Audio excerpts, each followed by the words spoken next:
बिबट्या बिबट्या बिबट्या बिबट्या नक्की कोणाचा हा प्रश्न शासनालाही पडलाय, विरोधामध्ये असणाऱ्या सत्ताधाऱ्यांनाही पडलाय, तसेच विरोधकांना आमदारांनाही पडलाय, खासदारांनाही पडलाय, गव्हर्नमेंटलाही पडलाय आणि शेतकऱ्यांनाही पडलाय।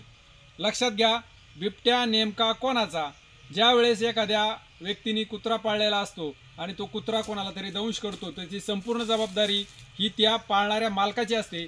तशीच संपूर्णपणे जबाबदारी ह्या गव्हर्नमेंटची आहे, शासनाची आहे, शासकीय अधिकाऱ्यांची आहे। बिबट्या नेमका कोणाचा हेच प्रश्न शासकीय अधिकारी विचारतात, त्याच्यानंतर शासन सुद्धा विचारते आणि शिरूर आंबेगावमधील स्थानिक आमदार खासदारही विचारतात। लक्षात घ्या, बिबट्या नेमका कोणाचा? तर बिबट्या ह्या सगळ्या प्रशासकीय अधिकाऱ्यांचा, शासनाचा, शासकीय व्यक्तींचा, आमदारांचा, खासदारांचा। लक्षात ठेवा, ज्यावेळेस सुरुवातीला सगळ्यात पहिला माणसावर हल्ला झाला त्याच वेळेस जर बिबट्याला अटकाव केला असता तर ही परिस्थिती ओढावली नसती।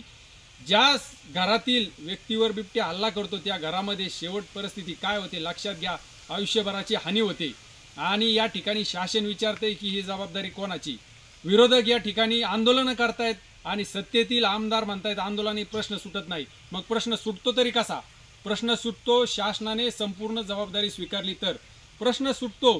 प्रसारमाध्यमांनी जर त्या ठिकाणी बातमी दिली की शासनाच्या आणि ह्या राजकीय नेत्यांच्या अपयशामुळे या ठिकाणी बिबट्यांनी हल्ला केला आणि त्या ठिकाणी त्या कुटुंबाचं नुकसान झालं, प्रसारमाध्यमांची या ठिकाणी भरपूर मोठी चुकी आहे की त्यांनी फक्त एवढंच दाखवलं। त्यांनी हे दाखवायला पाहिजे, ही बातमी सातत्याने आली पाहिजे की या ठिकाणी शासकीय अपयशामुळे, स्थानिक आमदारांच्या आणि खासदारांच्या अपयशामुळे या ठिकाणी बिबट्यांनी हल्ला केला आणि समाजाचं आणि शेतकऱ्यांचं मोठ्या प्रमाणात नुकसान झालं। लक्षात ठेवा, ज्यावेळेस आपल्याकडे वाघ संपले होते त्यावेळेस आपण विदेशातून वाघ खरेदी केले, मग आज विदेशामध्ये बिबट्यांनी विकायला काय हरकत आहे का? काही होलसेलच्या भावात विका, नाही नागाव विकला गेला तर होलसेलच्या भावात विका आणि त्या ठिकाणाहून आपण पैसे कमवा। का पैसे कमवू शकत नाहीये का? बिबट्याची तस्करी होते हे चालतं शासनाला, आपल्याकडे न्यूज येतात बिबट्याची तस्करी होते, अंगांची तस्करी होते, मग खुल्या बाजारामध्ये विका ना। विरोध कोणाचा आहे?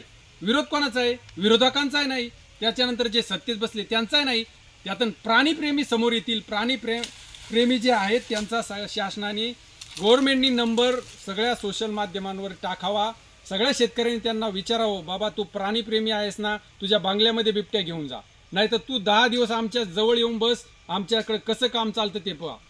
सगळ्यांची उडवाउडवीची उत्तरं चाललेली आहेत। त्या जुन्नरमध्ये बिबट्या निवारण केंद्र लाखो रुपये गडप झाले, कुणी कोणाला विचार नाही। आज सुरू करा ना बिबट्या निवारण केंद्र, काय अडचण आहे बिबट्या निवारण केंद्र सुरू करायला? लाखो रुपये सरकार इकडे तिकडे खर्च करतंय, याच्यावरती करा, काय हरकत नाहीये।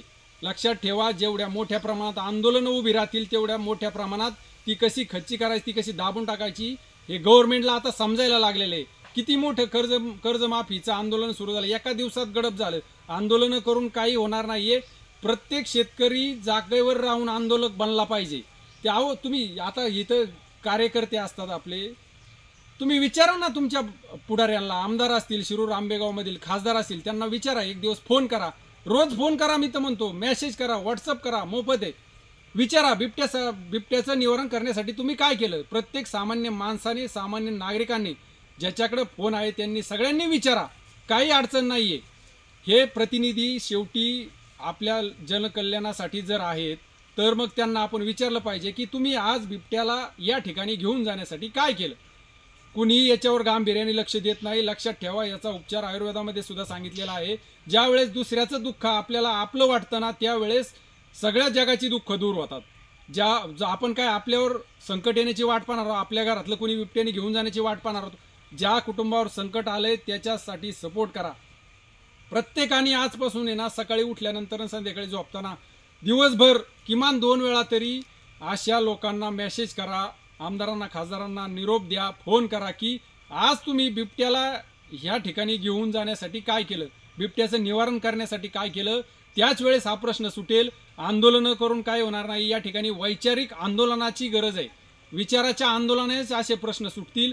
उगाचच आंदोलनं करा, एक दिवसासाठी जागं व्हा, परत शासन काय करते त्यांच्यावरतीच केसेस टाकते, ह्या गोष्टींची आवश्यकता नाहीये।